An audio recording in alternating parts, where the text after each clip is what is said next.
করোনার পেছনে সবচেয়ে মেন মদতদাতা যারা হচ্ছে তারা হচ্ছে সেঙ্গেল অভিযান, তাই তো? সেঙ্গেল অভিযানের দু একটা মানে নেতৃত্ব কি নাম বলতে পারবেন?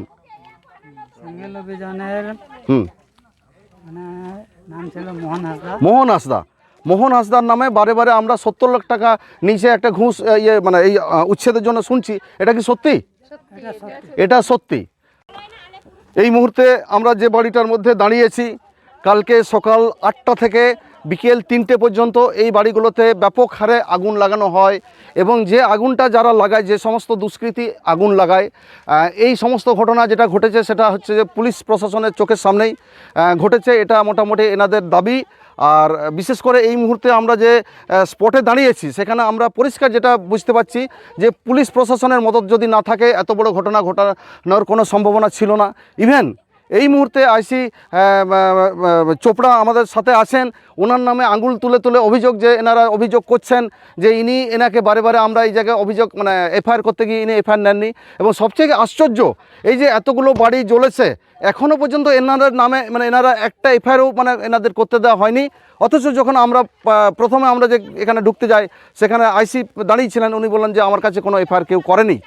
সবচেয়ে আশ্চর্য যে এই যে বোনটি আমরা মেয়ে এই যে বোনগুলো কাছাকাছি আছে, এনার একটা বোন আমাদের কালকে ছবি করছিল, ফেসবুক লাইভ করছিল এবং কালকে এখানে ফেসবুক লাইভটাকে পুরোপুরিভাবে করা হয়, ফেসবুক লাইভটাকে মোটামুটি কি বলে ওনার বন্ধ করা হয় এবং ওনার মোবাইলটা কেড়ে নেওয়া হয় এবং খোদ আইসি নিজে এই ছবিগুলোকে ডিলিট করেছেন, এটাই হচ্ছে এনার অভিযোগ।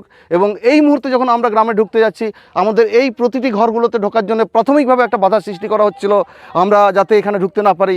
এবং এই মুহূর্তে আমরা যেটা পরিষ্কার দেখতে পাচ্ছি যে এই ঘটনা 5 বছর ধরে যেটা চলছে, এটার পেছনে পরিষ্কারভাবে প্রশাসনিক মদত আছে। প্রশাসনিক মদতে আদিবাসীদের এই রকম হেনস্থা করা হচ্ছে। এই মুহূর্তে আমরা জানি পশ্চিমবঙ্গের বুকে মোটামুটি নিয়ার অ্যাবাউট 30,000-এর উপর জমি আদিবাসীদের জমি দখল করার জন্য বিভিন্ন মাফিয়া গোষ্ঠী লেগে আছে, কখনো প্রজেক্টের নামে, কখনো প্রজেক্ট ছাড়া। তার মধ্যে চোপড়া হচ্ছে তার একটা অন্যতম উদাহরণ আমরা চোখের সামনে এখানে দেখতে পাচ্ছি। এই ঘটনার পেছনে সবচেয়ে মেন মদতদাতা যারা হচ্ছে তারা হচ্ছে সেঙ্গেল অভিযান, তাই তো? সেঙ্গেল অভিযানের দু একটা মানে নেতৃত্ব কি নাম বলতে পারবেন? সেঙ্গেল অভিযানের মানে নাম ছিল মোহন হাঁসদার নামে বারে বারে আমরা 70 লাখ টাকা নিচে একটা ঘুষ মানে এই উচ্ছেদের জন্য শুনছি, এটা কি সত্যি?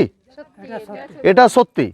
আচ্ছা, এরপর আইসি সাহেব যে আপনাদের এখানে আমাদের ঢুকতে দিচ্ছিল না, আমাদের এখানে অন্যদিকে নিয়ে যাওয়ার চেষ্টা করছিল। আমরা যে আপনারা আমাদের বোন 2-4টা ওরা অভিযোগ করলো, মোবাইল কেড়ে নেওয়া হয়েছে, করছে, ছবি ডিলিট করে, এগুলো সব সত্যি? এগুলো গ্রামবাসী বলছেন এগুলো সব সত্যি। আর আইসি চোপড়া নিজে দাঁড়িয়ে থেকে এখানে আপনারা যেটা লোকজন বলছেন এখানে পুলিশ প্রশাসন দাঁড়িয়ে থেকে এই সমস্ত আগুনগুলো লাগানো হয়েছে, এই সমস্ত গরিব মানুষদের সমস্ত কিছু লুট করা হয়েছে। এই মুহূর্তে এনারা কালকে কি খাবেন শুধু নয়, রাতের বেলা এনারা ঘুমাতে পারবেন কিনা, এবং জমির লোভ এনাদের কোন জায়গাতে নিয়ে গেছে এটা আমরা বাংলাদেশে হতে জানতাম। পশ্চিমবঙ্গের বুকে কি চলছে আমরা এটা বুঝতে পারছি না। পশ্চিমবঙ্গের মতো একটা জায়গাতে এখানে দিনের প্রকাশ্যে দিনের আলোতে আদিবাসী গ্রামদের আগুন লাগানো হচ্ছে শুধু জমিটাকে দখল করার জন্য। এই লোভ লালসা, এই যে শয়তান, এই যে গোষ্ঠীগুলো আছে, আমরা এদের কিভাবে মোকাবিলা করব এটাই হচ্ছে আমাদের এখন দরকার। এবং এর সাথে যে প্রশাসনিক যে মদত আমরা পরিষ্কার দেখতে পাচ্ছি, এদেরও আমরা বিচার না করে আমরা ছাড়বো না। নমস্কার।